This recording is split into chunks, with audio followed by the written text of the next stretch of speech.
How's everybody doing tonight? What a great looking crowd. Well, I'm going through a midlife crisis right now. But don't worry, because I'm seeing a therapist. But the problem is, I started sleeping with her. Now she needs a therapist. Well, what do you expect? I was a kindergarten teacher for 32 years. Yeah, so all day long, I'd be like, don't pick your nose. Stop crying. Get your finger out of her ass. And that was just the faculty. And I can't shake being a kindergarten teacher, you know, because I did it for 32 years. So I'd be in bed having sex with my husband and I'd be like, ooh, your face is going to get stuck like that. I also used to be really overweight. I lost 80 pounds. Thank you. Yeah, I was so fat that at my school, there were only 2 skinny men. So they'd ask me to play Santa every year, which I thought was weird because I'm Jewish. And one of the fattening foods that got me so fat is bacon. Clap if you love bacon. Who doesn't? I throw it on my cereal. I take matzah, I wrap it in bacon. Oh, for you non-Jews, bacon is the anal sex of the non-kosher foods. So I'm probably going to Jew hell. Or as I refer to it as, Florida. So I'm divorced. I couldn't take it anymore. My ex-husband is Italian and Jewish, which means he's so cheap he tried to extort money from himself. He wanted me to be more forceful in bed. I forced myself to have sex with him. And one of his biggest complaints was that I was too dry. So I lubricated myself in Crisco oil. He couldn't hold on to save his life. Watching him slide off the bed and mash his head into the wall was the best sex I ever had with him. Another problem we had is he hardly worked. So my ex-husband finally found a job that fit him perfectly. Dick's. They took one look at him and they said, "You're hired. We know a dick when we see one." And then after only one day on the job, they said, "You sure know how to represent dicks." And I guess it's the best job he's ever going to get because there's no such place called assholes. So I have 2 autistic sons, and my 5-year-old little niece comes up to me and she says, "Aunt Bonnie, is there a difference between autistic and retarded?" I said, "Yes, dear. Your cousins are autistic and your uncle is retarded." So now I'm writing a book for parents like myself, and I call it, "Why don't you clean the shit off the walls?" That's an autism joke.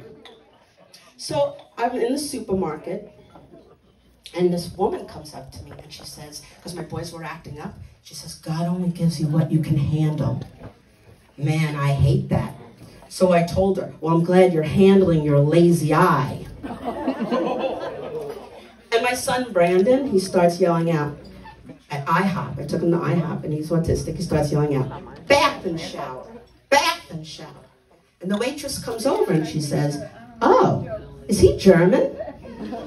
I was more offended that she thought he was German than if she thought he was autistic. Sometimes it's just easier not to correct people. So we ordered the Wiener Schnitzel. And every year I take my autistic brother, Danny, to the aquarium. And each time we pass a fish tank, my brother goes like this. "Shark, shark, shark. Stingray, stingray, stingray. Octopus, octopus, octopus." By the 4th tank, I'm like, "Shut up, shut up, shut the fuck up." And then after, I take him to a restaurant, and he's not very nice to the waitress. "Menus, menus, menus. Ketchup, ketchup, ketchup." I thought the waitress would think he's rude. Turns out, she just thought he was a demanding German. So, you know, I take everything literally. Like, I went to the Baby Gap. I couldn't believe they didn't give me a baby. And then I went to Dick's. Nothing there either. Let's see what happens when I go to BJ's. So now I'm retired. I have time for myself. And I went to the nail salon. I'd never been before.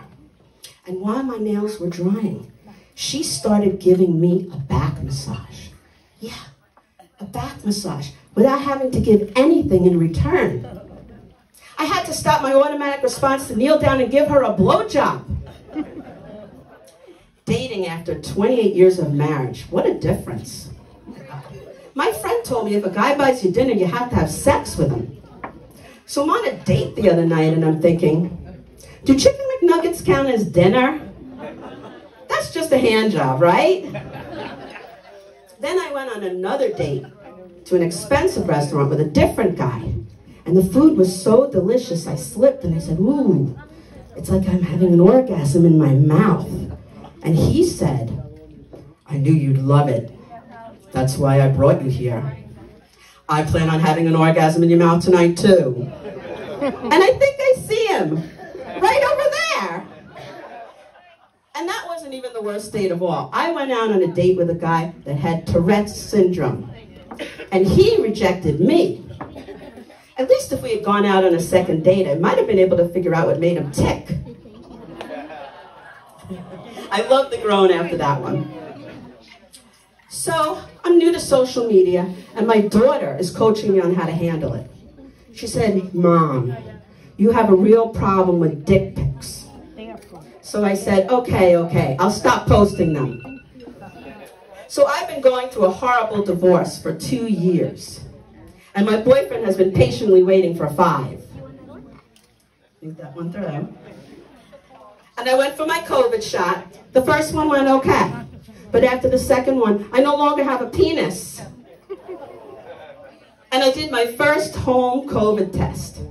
I felt like a scientist. Turns out, I don't have COVID, but I am pregnant.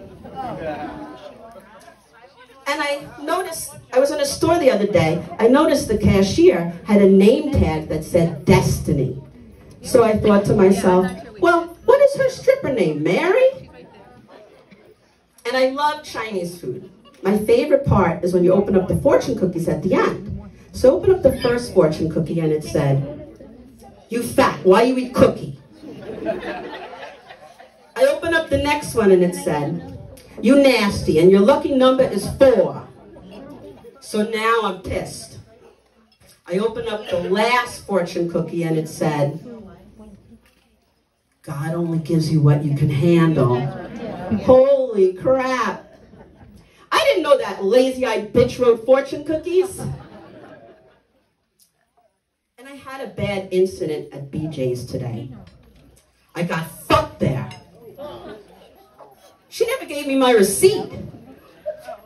Have you been grocery shopping lately? Even the free samples are more. I bring my kids there for 2 meals a week now. It's either that or I have to start giving BJ's. Or at least start to show my giner.